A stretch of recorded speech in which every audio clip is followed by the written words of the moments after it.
Happy Friday po sa ating lahat. Ako si Benison Estareja. Sa ngayon po, bagamat marami tayong weather systems na nakakaapekto sa ating bansa, asahan naman over this undas weekend ang generally fair weather conditions. So ibig sabihin, bahagyang maulap ang kalangitan sa maraming lugar at minsan nagpapakita naman ng haring araw. Subalit pagsapit ng hapon hanggang gabi, andyan pa rin ang mga isolated lamang ng mga pag-ulan at mga pagkidlat, pagkulog. Sa ngayon po sa may Southern Luzon, Visayas and Mindanao, andyan ang Intertropical Convergence Zone o yung ITCZ, banggaan po yan ng hangin from the northern and southern hemispheres. Pero sa ngayon po at sa mga susunod pa na araw, hindi magiging ganun kalalakas ang mga pag-ulan dala nitong ITCZ. Samantala, yung northeast monsoon or amihan, nandun lamang din sa may extreme northern Luzon, hindi pa siya bumababa, nakakaapekto at nagdadala ng may hinang ulan dito sa may Batanes, habang yung shear line hindi pa rin ganun kaaktibo, nagdadala lamang ng mga kalat-kalat na ulan and thunderstorms somewhere sa may Cagayan, Isabela and Aurora sa susunod na 2 araw. Samantala, along this intertropical convergence zone, meron po tayong namataang 2 low pressure areas. Yung isa, panibago lamang po, kabubuo lamang po kaninang alas 2 ng hapon. As of 10 or as of 3 in the afternoon ay nasa 160 kilometers west-southwest po ito ng Coron, Palawan. Hindi naman siya inaasahan na magiging isang bagyo at papalayo ng ating kalupaan. Nagdadala pa rin ng mga pag-ulan overnight dito sa may Palawan. Habang yung patuloy nating monitor na low pressure area along this ITCZ, nasa labas pa naman ng Philippine Area of Responsibility at nasa halos 1,600 kilometers silangan ng northeastern Mindanao. Base sa ating analysis, medium chance or mataas ang chance na ito'y maging isang ganap na bagyo after 24 hours pa. Sumari pong bukas ng gabi or sa linggo ito mabuo bilang isang tropical depression. Base pa rin sa latest tropical cyclone threat potential forecast ng Pag-asa, sa susunod po na 7 araw, ito yung nakikita natin ng mga potential disturbances, no? So itong low pressure area sa may West Philippine Sea, kung mapapansin po nila, moving away from our country towards central and southern Vietnam po, so wala itong magiging direktang epekto over this weekend. Samantala, yung ikalawang low pressure area, ito yung mataas ang chance na maging bagyo, posible itong pumasok pagsapit po ng linggo or Lunes as a tropical depression or tropical storm. Sa pagpasok po nito, papangalanan natin ito na Bagyong Tino o yung magiging pang-20 bagyo na for this year at unang bagyo for 2025. Nakikita natin by Monday and Tuesday, mananatili dito sa may silangan ng Caraga Region, itong nasabi nating potensyal na bagyo. At pagsapit ng Tuesday hanggang Thursday, ito yung crucial part kung saan posibleng tumawid po itong si Pre-Tino dito po sa may Visayas and Southern Luzon, lalo na dito sa may parteng Mimaropa, no, base dito sa ating latest tropical cyclone threat potential forecast. At within the next 7 days, possible din po na may isa pang mabuo na low pressure area far east of our country, dito sa may Pacific Ocean, malapit sa may Guam, pero hindi pa naman makaka-apekto anytime sa ating bansa. Patuloy po magantabay, possible pang mabago yung scenarios natin regarding dito sa ating mga binabantayan na weather disturbances, especially dito kay Bagyong Tino, na nakikita natin na hindi lang siya definitely hindi 100% po natatama ito sa ating kalupaan sa susunod na 3 hanggang 4 na araw. So may chance pa rin na lumis ito ng direksyon or manatili stationarily dito sa may east ng ating bansa sa kalagitnaan po ng susunod na linggo. So lagi magantabay sa ating mga updates. Para naman bukas, All Saints Day November 1, asahan pa rin ang mga pag-ulan in some areas lamang of Luzon dahil po yan sa shear line. Mataas ang tsansa ng ulan sa may Cagayan, down to Isabela and lalawigan ng Aurora. Magbaon po ng payong kung lalabas ng bahay, may mga kalat-kalat na ulan and thunderstorms morning hanggang sa gabi, so hindi po siya tuloy-tuloy. Asahan din ang mahihinang ulan dito sa may Batanes, epekto naman ng northeast monsoon or hanging amihan.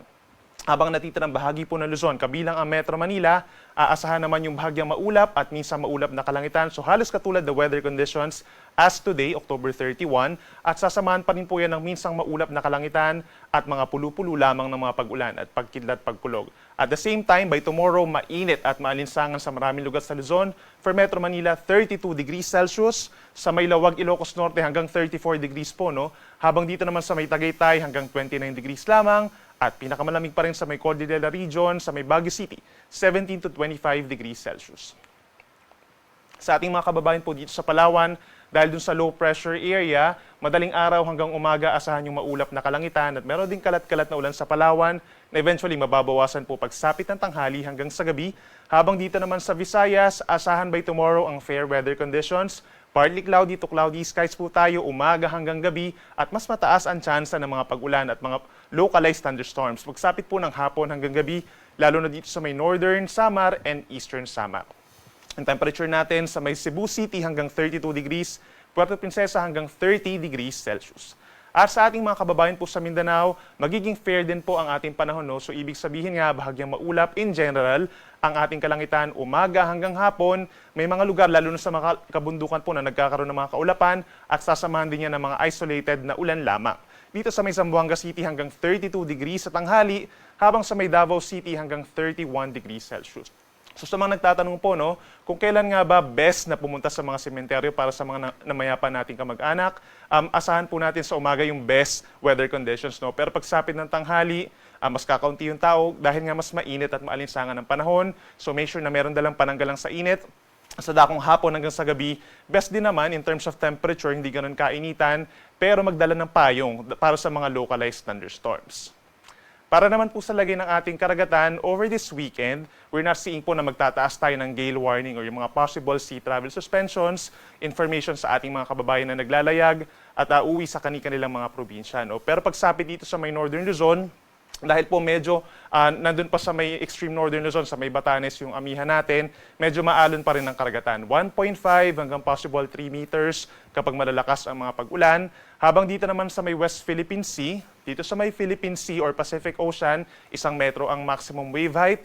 Nasa kalahating metro naman dito sa may Sulu Sea, Moro Gulf, and inland seas. At kapag may mga thunderstorms, medyo tumataas lamang yung mga pag-alon, pero wala sa mga itong reason para magkaroon tayo ng mga sea travel suspensions.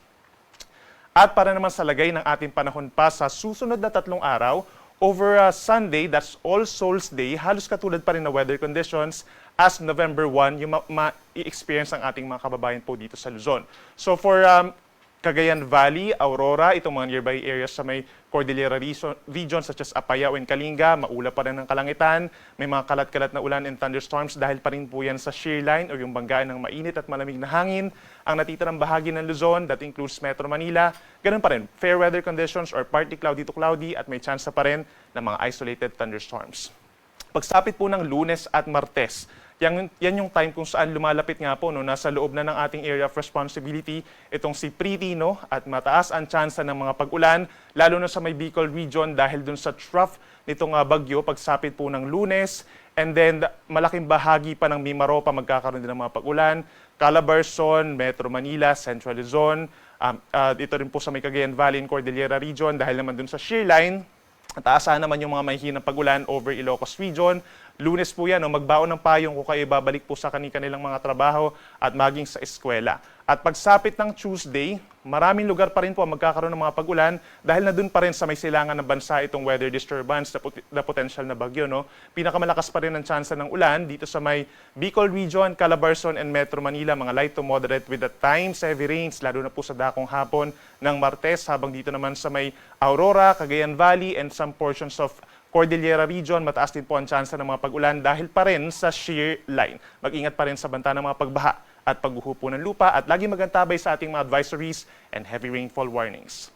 Sa ating mga kababayan po sa Visayas, pinakauulanin pagsapit po ng All Souls Day ang ating mga kababayan po sa may Eastern Visayas, magbaon ng payong dahil madalas ang mga pag-ulan lalo na sa may Northern Samar, Eastern Samar, and Southern Leyte. The rest of Visayas, pagsapit po ng Linggo, partly cloudy to cloudy skies, may kainitan sa tanghali at sasamahan pa rin yan ng mga pulupulong pag-ulan or pagkidlat pagkulog.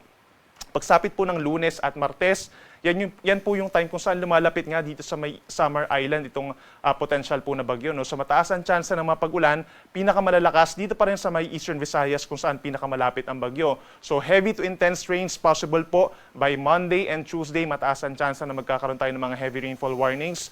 Kung yung scenario natin nga is tatawid siya dito sa may Visayas and Mimaropa. No? So the rest of Visayas, itong central portion, Negros Island region, Western Visayas, makulimlim na rin ang panahon, light to moderate with at times heavy rains, lalo na po sa dakong hapon hanggang gabi. Magbaon ng payong pero mag-ingat na rin sa mga banta ng baha at pagguho ng lupa.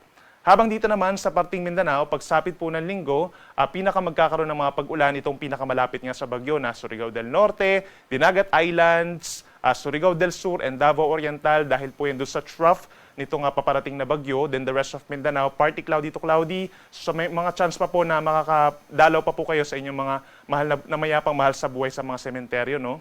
Then pagsapit po ng Lunes, pinakamalakas ang ulan, pinakamataas ang tsansa ng ulan sa may Caraga region, Northern Mindanao and Davao Region dahil dun sa mismong bagyo na. No? Pagsapit po ng Tuesday, malaking bahagi ng Mindanao ang magkakaroon ng mga pag-ulan. Again, pinakamaulan dun sa pinakamalapit sa bagyo. Kabilang na po dyan ang Caraga Region, Davao Region, hanggang dito sa may Misamis Oriental and Camiguin. Mag-ingat po sa mga malalakas na mga pag-ulan na nagdudulot ng mga pagbaha. Gayun din sa mga ilog, posibleng mag-apaw po ito no? Dahil nagkakaroon na tayo ng mga pag-ulan as early as Monday. Then possible din ang landslides sa mga bulubundukin na lugar. Makipag-coordinate sa inyong mga local government units kung kinakailangan ng rescue or evacuation. Ang ating sunset ay 5:28 p.m. at ang sunrise bukas 5:52 ng umaga. High tide bukas 0.9 meter, alas 5 ng madaling araw, at low tide bukas 1:42 pa ng hapon at water sea level. Ang ating at yan muna latest mula dito sa Weather Forecasting Center ng Pag-asa. Ako muli si Benison Estareja na nagsasabing sa anumang panahon, pag-asa ang maganda na solusyon. Happy weekend po!